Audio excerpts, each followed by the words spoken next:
Oven লাগবে না, গ্যাসের চুলায় তৈরি হবে নরম তুলতুলে কেক। চলুন দেখে নেওয়া যাক। প্রথমে ডিম থেকে কুসুমগুলো আলাদা করে ডিমের সাদা অংশটি ভালো করে বিট করে নিতে হবে। তারপর কুসুমগুলো দিয়ে আরও কিছুক্ষণ বিট করতে হবে। যদি টিপসগুলো ভালো করে ফলো করতে পারেন তবে ঘরে থাকা উপকরণ দিয়ে আপনিও বানিয়ে ফেলতে পারবেন সুন্দর একটি কেক। ডিমের ব্যাটারটা যখন ফ্লাফি হয়ে যাবে তখন 1 কাপ চিনি দিয়ে এটাকে আরও কিছুক্ষণ বিট করে তার ভিতর আধা কাপ পরিমাণ তেল দিয়ে অল্প কিছুক্ষণ বিট করতে হবে।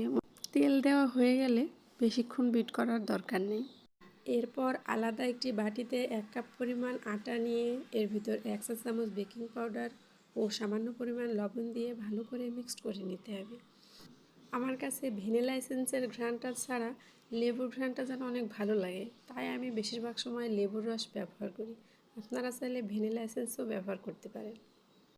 ব্যাটারটা রেডি হয়ে গেলে একটা পাত্রে ঢেলে নিয়ে শুকনো হাঁড়ির ভিতরে একটা স্ট্যান্ড বসিয়ে ঢেলে নেওয়া ব্যাটারের পাত্রটি বসিয়ে দিতে হবে। মিডিয়াম টু লো আঁচে রেখে কেকটি আধা ঘন্টা কুক করে নিতে হবে। আধা ঘন্টা পর একটা ছুরির সাহায্যে দেখতে হবে ভিতরের অংশ কাঁচা আছে কিনা।